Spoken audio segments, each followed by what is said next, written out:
काल आपण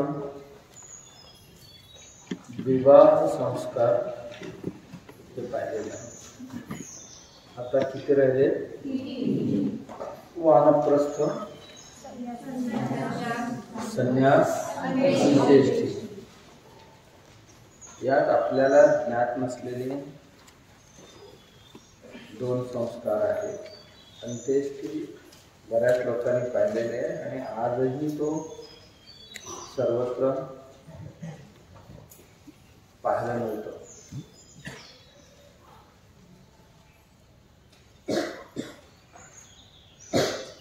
विवाहानंतर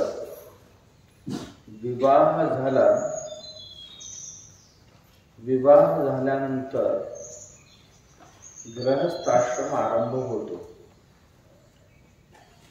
गृहस्थ म्हणजे गृहे तिष्ठती इति गृहस्थः. जो घरात राहतो त्याला गृहस्थ असं म्हणतात. घरात राहतो तो गृहस्थ असं म्हणतात. घर कशाला म्हणावं? चार भिंती बांधले आणि आत राहिले तर त्याला घर म्हणावं की घर शब्दाला काय दुसरा अर्थ आहे? अन्यथा मंदिर सुद्धा एक घरच असतो, मठ सुद्धा एक घरच असतो. जर चार भिंतींच्या इमारतीला जर घर म्हणायचं असेल तर त्यालाही घरच म्हणायला पाहिजे. परंतु भारतीय शास्त्रांमध्ये घर शब्दाला आणखीन एक अर्थ सांगितलेले आहे. गृहिणी गृहमुच्यते. गृहिणीलाच घर असं म्हणतात.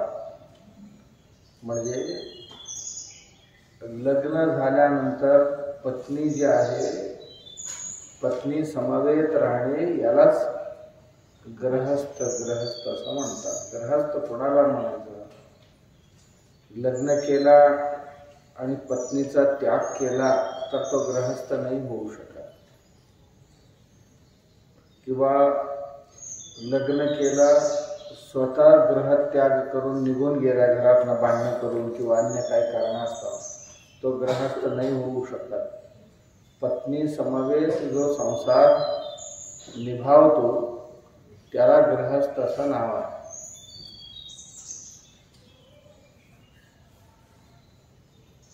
आणि जसा सप्तपदीमध्ये संकल्प केलेले आहे त्या पद्धतीने जे आपले प्रपंच चालवतात त्यांना गृहस्थ असं नाव आहे.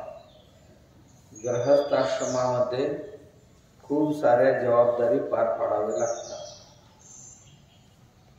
एक तर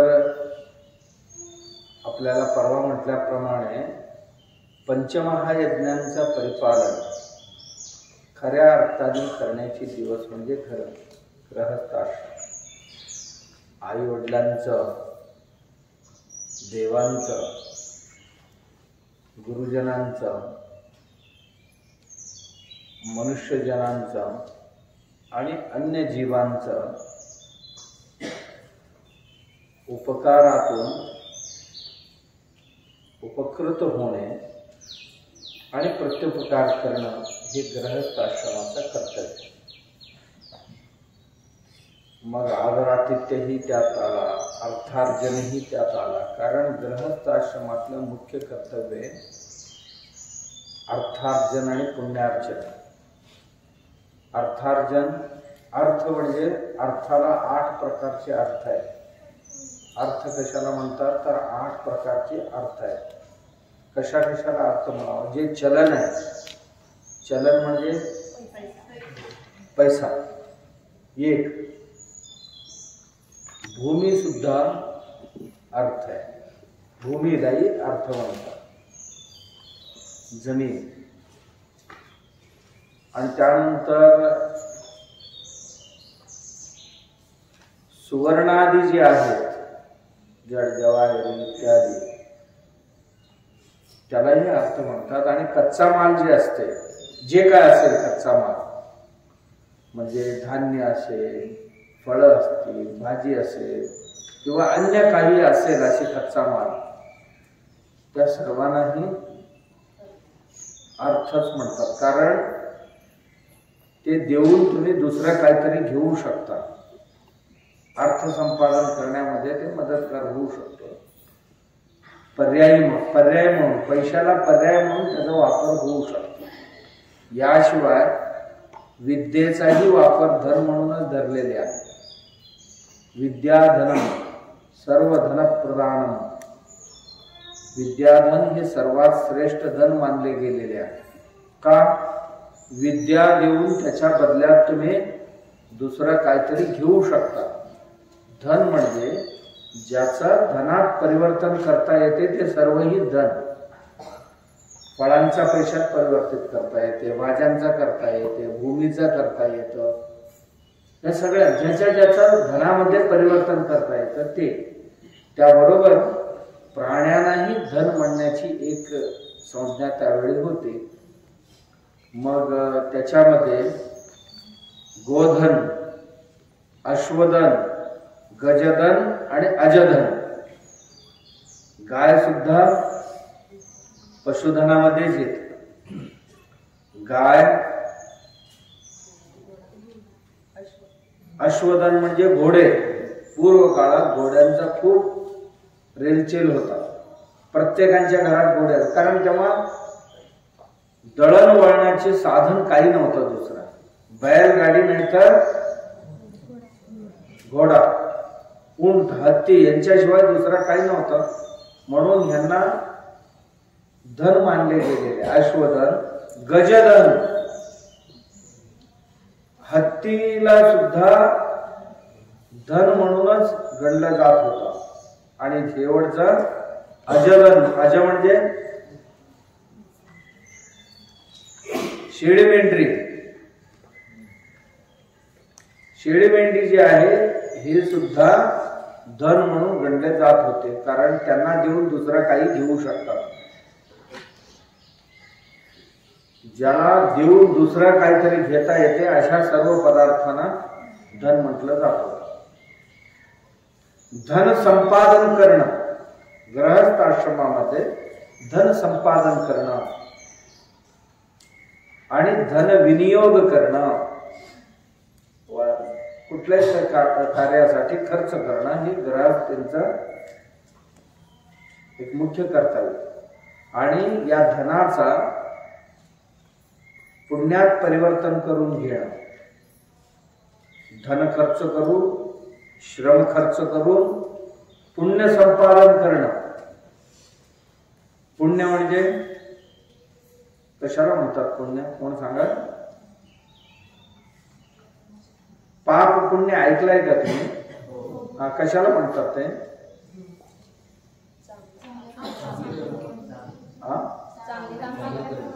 चांगले काम केल्यावर चांगले कर्माची फळ. बरोबर. चांगले कर्म कशाला म्हणायचं? सगळ्यांच्या दृष्टीने चांगलं असायला पाहिजे. दारूचं दुकान आहे, चांगलं काम आहे की नाही? पैसे मिळतात की नाही? त्याच्यावर आजीविका होते की नाही? जर वाईट असतं तर केलं असतं का? त्याला काय म्हणावं मग? पुण्यकार्य म्हणावं?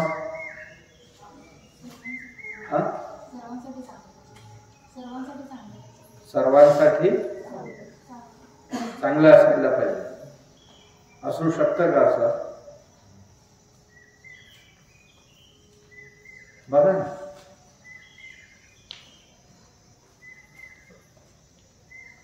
पुण्य कशाला म्हणावं? परोपकाराय पुण्याय पापाय परपीडनम.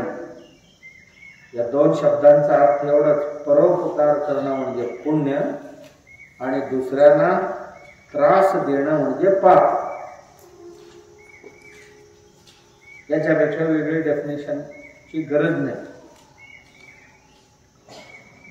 परोपकाराय पुण्याय पापाय परपीडनम. पापाला परपीडन पुरेशे. दुसऱ्यांना त्रास देणं मग दैहिक दृष्ट्या, शरीराने, वाणीने, मनाने त्रास देणं. आणि परोपकार तुम्ही 4 शब्द जरी चांगलं बोललात, त्यांना बरं वाटलं तर पुण्य मिळालं. तुम्ही कोणाला मदत केला तरी पुण्य मिळालं. कोणाला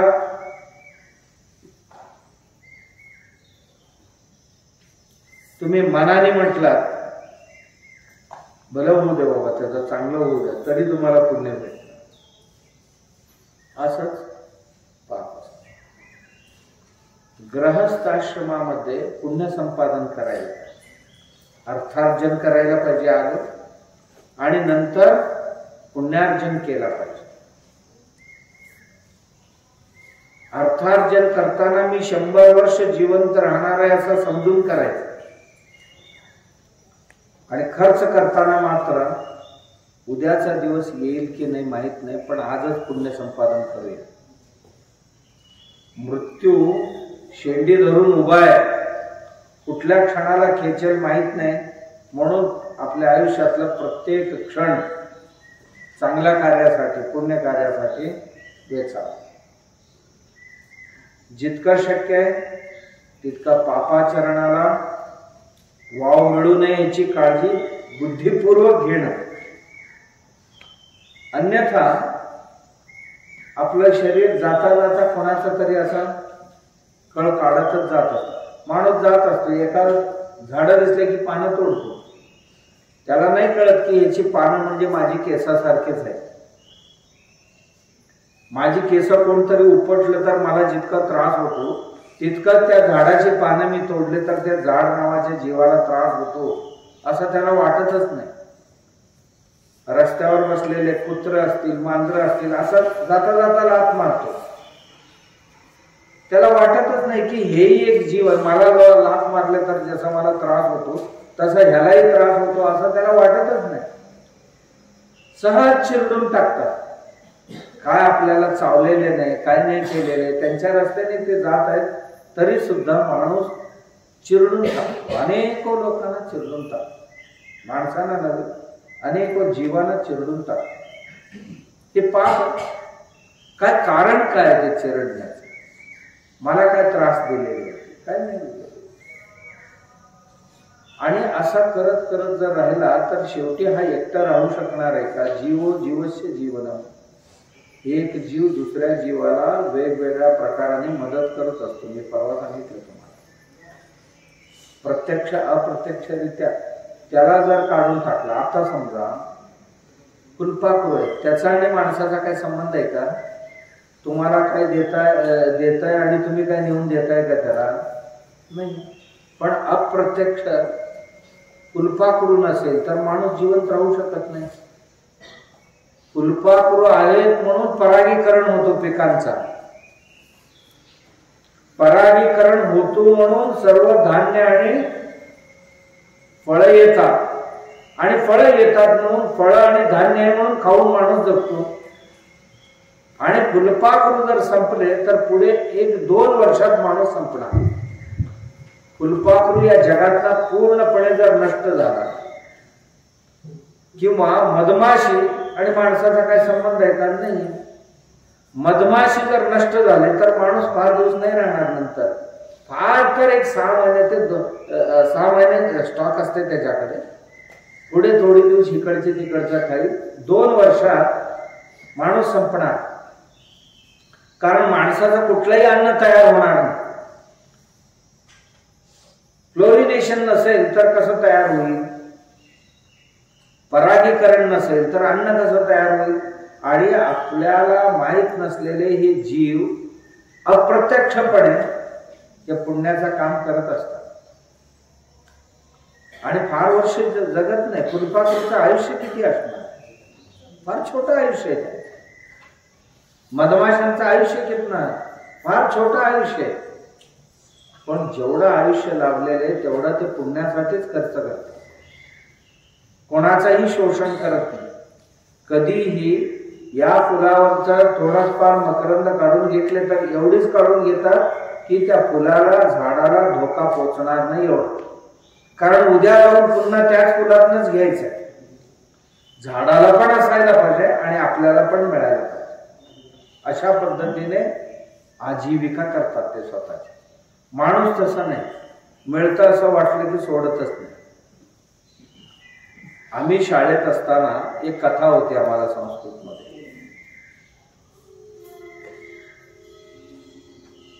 लोभमूलानि पापानि.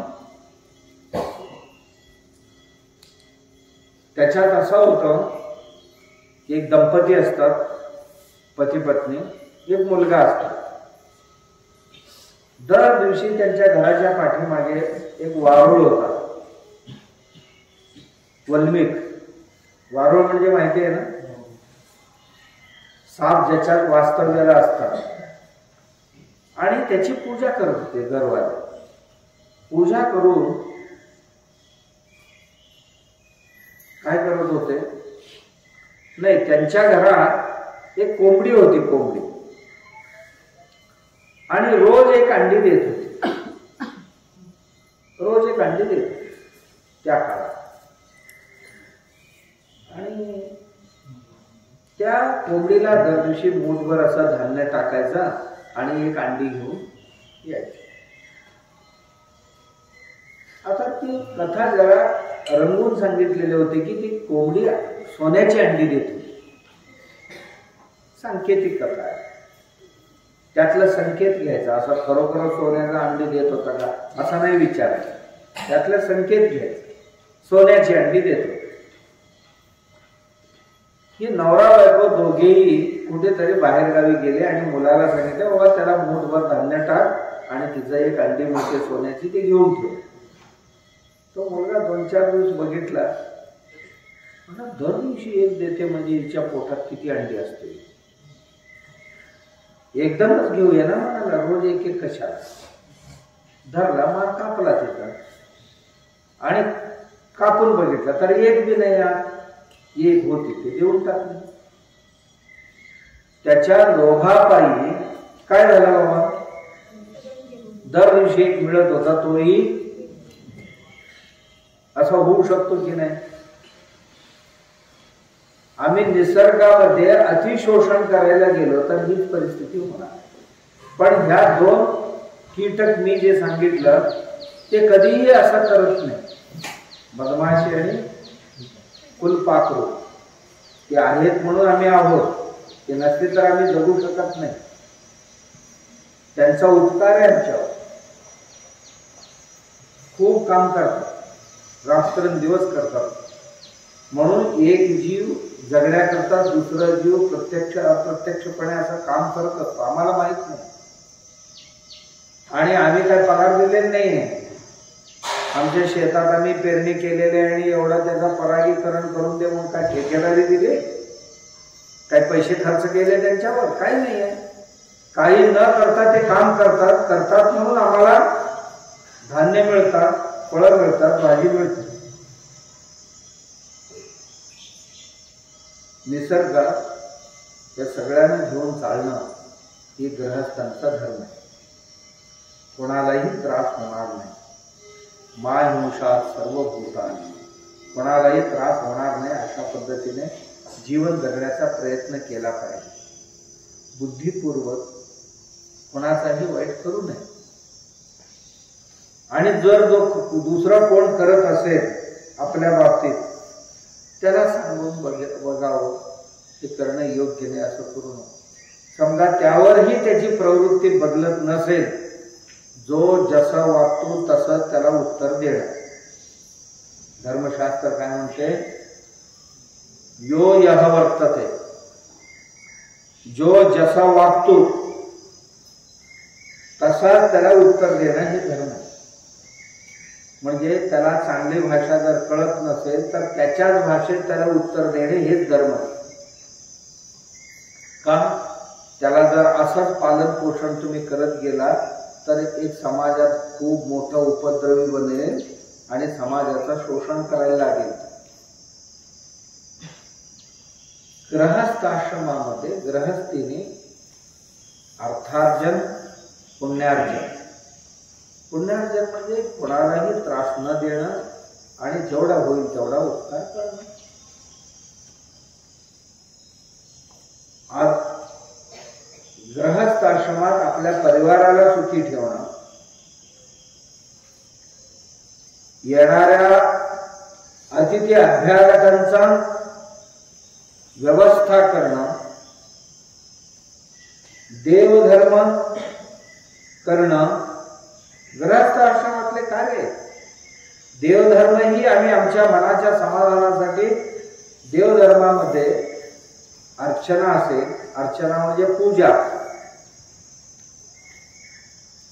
यज्ञ असेल आणि जप तप असतील, सत्संग असेल, हे कार्य करत राहावं. हे मानसिक समाधानासाठी अत्यंत उपयोगी आहे. जेवढं साध्य आहे तेवढा करत राहावं गृहस्थ आश्रमात.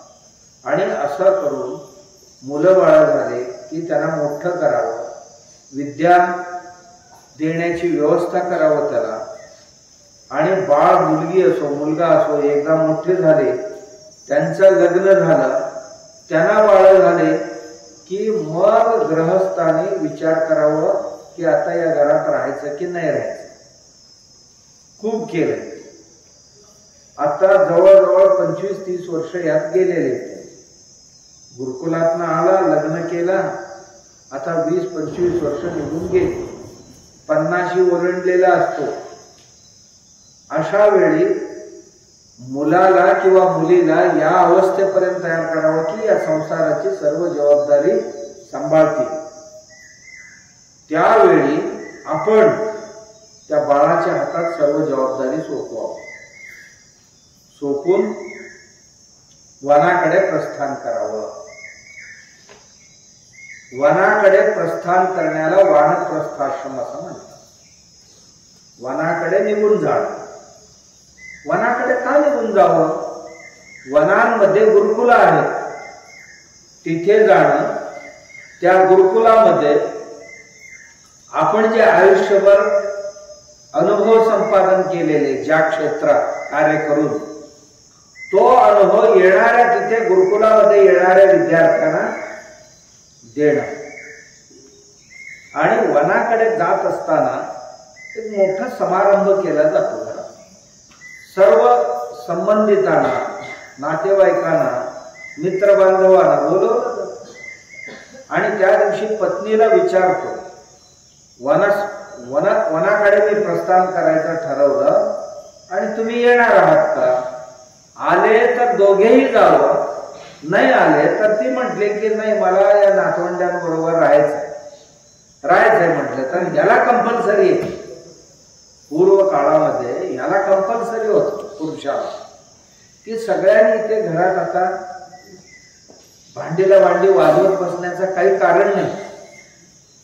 त्या संसारातलं रुची कमी व्हायला पाहिजे. त्या संसारातल्या हस्तक्षेप ही सुद्धा बंद झालं पाहिजे. आता जे तरुण आलेले आहेत त्यांच्या हातात संसार सोपून निघून जा. मग आपण आयुष्यभर म्हणजे 50 वर्षांचा अनुभव त्यांच्या पाठीशी आहे. विद्यार्जन करताना शिकलेली विद्या, त्याचा उपयोग करून आपण धनसंपादन करताना मिळवलेले अनुभव जे काय वेगवेगळे. बघा, कोण कुंभार असेल तर कुंभारीचं ज्ञान असेल, सोनार असेल तर सोनारीचं ज्ञान असेल, व्यापारी असेल तर व्यापाराचं ज्ञान असेल, शेतकरी असेल तर शेताचं ज्ञान असेल. म्हणजे काही ना काहीतरी उद्योग व्यवसाय केलेला माणूस आहे, त्याला त्याचं ज्ञान आहे. आणि ते ज्ञान त्या विभागात गुरुकुलामध्ये मी आपल्याला सांगितलं ना, जवळजवळ 50-60 प्रकारची वेगवेगळी आजीविकेचे साधन सुद्धा शिकवलं जात होता. मग तिथे जाऊन त्या विद्यार्थ्यांना ते शिकवलं. आणि पुढे वय झालं, आलेले विद्यार्थी पुत्रवत तुमची सेवा करतील, तुम्ही गुरुवत त्याला ज्ञान द्या. असं कमीत कमी 20-25 वर्ष तरी आपण हे ज्ञान, आपला अनुभव दुसऱ्यांना वाटत राहणार. आणि त्याच्यामध्ये जेवढा विद्यार्थ्यांसाठी वेळ घालवतो तेवढीच स्वाध्यायासाठी सुद्धा वेळ घालवावा असं वानप्रस्थींचं कर्तव्य. स्वाध्याय म्हणजे स्वतः साधना करावं. आता आत्मसाक्षात्कारासाठी, भगवत प्राप्तीसाठी साधना करावी. मग योग साधना असेल, ध्यान साधना असेल, कर्म साधना असेल, किंवा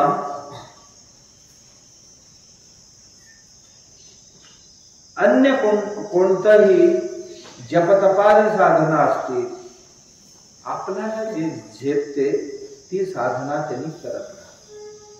कशासाठी? आनंदासाठी. इथे कोणाचंही मर्जी संपादन करण्यासाठी नाही, आनंदासाठी संपादन करत राहावं. आणि असा एक क्षण येतो, आता काही नको, काही नको, आता आनंदात राहू असं जेव्हा वाटते, आहे ही जबाबदारी सुद्धा त्यागून देते. त्यागून आता मी बस संन्यासी जीवन जगू इच्छितो. संन्यासी म्हणजे सम्यक न्यास, यथार्थ त्याग करणं. आता काही नको. वानप्रस्थाश्रमामध्ये त्याला काही जबाबदारी होती. आपला अनुभव, आपलं ज्ञान दुसऱ्यांना वाटण्याची जबाबदारी होती. आणि कर्तव्यही होती की ज्ञान संपादनासाठी किंवा मोक्षासाठी, आत्मसाक्षात्कारासाठी काय म्हणतो ना आपण, त्याच्याकरता साधना करण्याची जबाबदारी पण त्याच्यावर. आता ते सर्वही साध्य झालेले. आता त्याला वाटलं की ही वानप्रस्थाश्रम संपवून संन्यासामध्ये प्रवेश करावा. संन्यास म्हणजे काय? संन्यास म्हणजे सम्यक यथार्थ त्याग करणं. मनापासून कशावरही कोणावरही अवलंबून न राहणं. संन्यासाचा अर्थ कोणावरही कशावरही अवलंबून न राहणं. मग त्यावेळी संन्यासाश्रमात विधी असा आहे की त्यांनी त्यांची पूर्वाश्रम आणि पूर्वाश्रय यांचा यथार्थ त्याग करणं. पूर्वाश्रय म्हणजे ज्यांच्या आश्रयात होते ते आश्रय सुद्धा आता त्यागायचे. पूर्वाश्रम म्हणजे जे गृहस्थाश्रमात होते किंवा ब्रह्मचर्य आश्रमात होते किंवा वानप्रस्थाश्रमात होते, ते आश्रम आता त्यागले, त्यागून दे. आता आपल्याला काही नको, संन्यासी व्हायचे. संन्यासी होण्याकरता दोन मार्ग आहेत. एक ब्रह्मचर्याश्रमातनं थेट संन्यास घेऊन आजन्म संन्यासी होऊ शकतो. ब्रह्मचर्याश्रमात होता, गृहस्थाश्रम न स्वीकारता, वानप्रस्थाश्रमात न जाता थेट संन्यासाश्रमात प्रवेश करतो. म्हणजे ब्रह्मचारी असताना आई वडील घरदार हे त्याग करून संन्यास घेता येतं, हेही एक मार्ग आहे. आणि गृहस्थाश्रम करून वानप्रस्थ करून मग संन्यासी होणं हेही मार्ग आहे. या पद्धतीने संन्यासी होणाऱ्यांची संख्या अधिक आहे. संसार सर्व करून झाल्यानंतर आता राहिलेले एवढे दिवस आपण संन्यास्त जीवन जगू, संन्यासाशिवाय मोक्ष नाही असं समजून संन्यास घेणाऱ्यांची खूप मोठी संख्या आहे. आमच्या देशात जेवढी संन्यासी दिसतात, जवळजवळ 20-25 लाखाहून अधिक संन्यासी आहेत. आता 144 कोटीमध्ये ही काय फार मोठी संख्या नाहीये, पण आहे. यातलं बहुसंख्यक म्हणजे जवळजवळ 70% लोक जे आहेत हे गृहस्थाश्रमातून आलेले संन्यासी. पण फार कमी लोक तारुण्यातनं थेट संन्यासी का व्हावं. संन्यासांमध्ये दोन प्रकार आहेत. एक साभार संन्यासी, एक निराभार संन्यासी. संन्यासांमध्ये किती प्रकार आहेत? एक साभारी आणि एक निराभारी. साभारी म्हणजे धर्मक्षेत्राची जबाबदारी त्यांच्यावर आहे. म्हणजे कुठल्या तरी आश्रम किंवा कुठला तरी मठ मंदिर यांच्या अधिपती म्हणून किंवा त्यांचा व्यवस्थापक म्हणून ते कार्य पाहत आहेत. कारण गृहस्थाश्रमातील मुलं असतील, तरुण असतील, मोठी माणसं असतील, वृद्ध असतील, यांना धर्मसंबंधात, अध्यात्म संबंधात मार्गदर्शन करण्याची जबाबदारी त्यांच्यावर. जबाबदारी, त्या जबाबदारी निभावण्याकरता एक संस्था चालवावं लागतो. एक संस्था म्हणजे एक संस्थान चालवावं लागतं. संस्थान चालवणं आलं की त्यात इमारती आल्या, येण्या जाणाऱ्या लोकांची व्यवस्था आली, भोजनाची व्यवस्था आली, मग भोजनासाठी शेतीवाडीची व्यवस्था आली, त्यात मग शेतीवाड त्याचा दैनंदिन खर्च जो होतो त्या खर्चाकरता काहीतरी आदाय स्रोत निर्माण करणं हेही त्यांची जबाबदारी आली. किंवा भिक्षादी करून देणगी दक्षिणादीच्या माध्यमातून ही धर्मसंस्था चालवणं ही जबाबदारी आली. आणि ही जबाबदारी पार पडणारे जे आहेत यांना साभारी संन्यासी म्हणतात. आणि दुसरं एक असतो तो कुठेही थांबू इच्छित नाही, निराभारी संन्यास. निराभारी संन्यासामध्ये करतल भिक्षा करुतल वास. बाबा त्यांचा कुठलंही ठिकाण नाहीये, जागा नाही, स्वतःची म्हणून कुठेही जागा नाहीये. झाडाखाली, देवळात, मंदिरात कुठेतरी वास्तव्याला राहणार. करतल भिक्षा, हातात भिक्षा घेणं आणि झाडाखाली कुठेतरी वास्तव्याला राहणं. तरुतल वास, झाडाखाली कुठेतरी राहावं. आणि किती दिवस?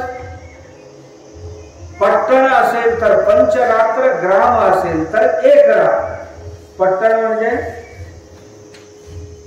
शहर, गाव मोठं असेल तर तिथे 5 दिवस राहू शकतो. आणि एका घरात भिक्षा मागितला असेल तर परत त्याच घरात त्या दिवशी जायचं नाही. शक्य असेल तर दुसऱ्या दिवशी सुद्धा त्या घरात जायचं नाही. का? त्याच लोकांना त्रास दिल्याचा पाप लागेल. ज्या गावात छोटं गाव असेल तर 1च दिवस राहायचं, गाव असेल तर 1च दिवस, ग्राम असेल तर, शहर असेल तर 5 दिवस राहू शकता. आणि एक वेळ ज्या घरात तुम्ही भिक्षा घेतलाय त्याच घरात परत जाणं, दुसऱ्यांकडे निघून जायचं. यांच्यामध्ये, या संन्याशांमध्ये 4 प्रकार आहेत निराभाऱ्यांमध्ये. कुटीचक, बहूदक, हंस, परमहंस. हा माणूस कुठेतरी जंगलात, कुठेतरी थोडासा याच्याकरता एक कुटीर बनवून घेऊ शकतो. त्या कुटीरामध्ये राहणार, कंदमुलं, फळं, आहार खाऊन कोणावर अवलंबून न राहता खात राहणार किंवा भिक्षा करून येणार राहणार. बहूदक हा फिरता असतो, परिभ्रमण करत असतो, भ्रमंतीवर असतो, कुठेही थांबत नाही. हंस म्हणजे बाबा ह्या सगळ्यांबरोबर या संसारातच, या प्रपंचात दिसतो तो, पण तो कुठल्याही गोष्टी मनाला लावून घेत नाही. तोही संन्यासीच मानला गेलेले. जसं जनक महाराज होते, घरातच होते, परंतु घरच्या कुठल्याही झंझाटामध्ये ते अडकलेले नव्हते. तसेच काही संन्यासी तुम्हाला जरी दिसत असले कुठेतरी लौकिक व्यवहारात, तरी ते मनापासून त्याच्यात नाही. परमहंस म्हणजे असं आहे की तो स्वतः जेवत नाही, स्वतः आंघोळ मी करत नाही, स्वतः मलमूत्रादी विसर्जनालाही जात नाही. तो आपल्या आनंदातच तल्लीन असतो. कुठेतरी झाडाखाली किंवा कुठेतरी एखाद्या भवनामध्ये आहे, कोणतरी आले आणि घेऊन गेले तरच सर्व विधिविधान करेल, कोणतरी आणून दिले तर जेवेल, स्वतःहून तो उठून जात नाही कुठे. परमहंस म्हणतात त्याला. स्वतःहून तो उठून जाणार नाही. मिळाला कोणतरी आणून दिला तर खाईल, नाही तर 8 दिवस, आणि समजा देह त्याकडे जाईल देह म्हणणार. त्याची भक्त किंवा अन्य लोक त्याची सांभाळ करत असतात. केवळ आपल्या आत्मस्थितीचं चिंतन करत त्याच्यातच रममाण असणार ही ही संन्यास. संन्यास आश्रम घेत असताना, त्या संन्यास आश्रमामध्ये प्रवेश करत असताना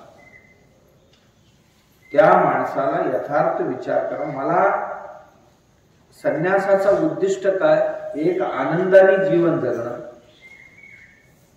दुसरं स्वतःला राष्ट्राकरता किंवा धर्माकरता अर्पण करणं. संसार तरी सर्व कावळे चिमणी सुद्धा करतच असतात. कावळे चिमणी सुद्धा पती पत्नी म्हणून व्यवहार करतात, चिमणे सुद्धा पती पत्नी म्हणून व्यवहार करतात. तेव्हा 2 अंडी ते ठेवू शकतात आणि ते अंडी उगवतात, त्यातनं 2 पिल्लं होतात, त्यांना आपली पोरं म्हणून काही दिवस सांभाळ करतात, त्यानंतर ते उडून जातात. अशीच आम्ही संसारात जवळजवळ एवढंच काम करतो, याच्यापेक्षा फार मोठा करत नाही. आम्ही शहाणे आहोत, फक्त बँक अकाउंट उघडतो एवढं. शहाणे आहोत म्हणून दुसऱ्या खोलीत थोडं साठवून ठेवतो. आम्हीच साठवून ठेवतो असं नाही. नायजेरियामध्ये एक पर्वत आहे, तिथे गेला तर तुम्हाला लाखो टनांनी धान्य मिळेल, कारण त्या देशातले पक्षी असे आहेत की तिथे बराच काळ अकाळ असतो. त्यामुळे ते अन्य देशात जाऊन धान्य गोळा करून आणतात. म्हणजे त्यांच्या शरीरात देवाने अशी एक व्यवस्था केलेली आहे, ते सगळे धान्य ओरबडतात, ओरबडून 5 किलो 10 किलो साठवतात आणि नेऊन तिथे टाकून परत येतात. 1-2 ज्या ज्या भागात धान्य मिळत असतील तिथे नेऊन वर्षभराला लागेल आपल्या याच्यासाठी तेवढा स्टोअर करतात आणि मग त्या बर्फ पडायची वेळ असेल किंवा अकाळाचा वेळ असेल त्यावेळी त्या गुहेतच बसून खात राहतात. माणूस ह्याच्यापेक्षा काय वेगळं करतो? हा एवढंच करतो ना, काम करतो, बँकेत ठेवतो, डिपॉझिट करतो आणि मग पेन्शन झाल्यावर बसून खाईल म्हणतोय. मग तुझ्यात आणि त्या पक्षीत फरक काय? मनुष्य काय एवढ्यासाठीच आहे का? नाही. मनुष्य हा समष्टीचा कल्याण चिंतणारा प्राणी असायला पाहिजे. जीवन आपलं आपल्यासाठी असतं आणि कोण करत नाही. मुलंबाळ कोणाला नाही, पती पत्नी कोणाला नाहीये. आपल्यासाठी जगतो ते जीवन नव्हे. जेव्हा आम्ही इतरांसाठी जगतो त्याला जीवन म्हणतात. आपल्या पुढचे कोण जगत नाही. मुंग्या सुद्धा स्वतःसाठी अन्न शोधते आणि खाते आणि मुलाबाळांचाही सांभाळ करते. काय आम्हालाच हे उद्योग येते? सगळ्यांनाच येते उद्योग. माकडांनाही उद्योग येते, मुंग्यांनाही उद्योग येते, मधमाशांनाही उद्योग येते, अनेक जीव जे आहेत त्यांनाही उद्योग येते. माणसांच्यात आणि त्यांच्यात काय फरक आहे? काही नाही. माणूस स्वतःला शहाणा समजतो, पण पशुपक्षी प्राण्यांपेक्षा वेगळं जीवन जगतो असं काही नाही. श्रेष्ठ जीवन काय असतं? माझ्या जीवनात माझ्यासाठी मी जितकं जगतो त्याच्यापेक्षा मी इतरांसाठी किती जगतो. महान कोण बनतात जीवनात? जीवनात महान बनणारे ते आहेत इतरांसाठी किती दिवस जगले, स्वतःसाठी किती वर्ष जगले, त्याला काही अर्थ नसतो. माझ्या आयुष्यातलं किती भाग मी इतरांसाठी जगासाठी दिले. मग जगातले प्राणी असतील, पशु असतील, जंगल असेल किंवा माणसं असतील, दीन दुबळे असतील, दुःखी असतील किंवा ऑर्फन्स कोणी असतील, त्यांच्यासाठी बाबा मी किती वर्ष जगलो, किती वेळ दिला माझ्या जीवनातला, आणि तो वेळ माझा आनंद देणारा असतो, सार्थकी असतो. आमच्या देशात ती एक परंपरा. त्या कार्यासाठी स्वतःला बाजूला करून संन्यासी का व्हावं? गृहस्थ का बनू नये? गृहस्थ बनला तर पुन्हा मुलं बाळ होती. मुलं बाळ झाली की त्यांच्या संगोपनामध्ये माझं आयुष्य सगळे जातं. किंवा बहुतेक वेळ त्यात जातो. म्हणून त्या प्रदेशाकडे न जाता आपण संन्यासाकडे निघून जातो.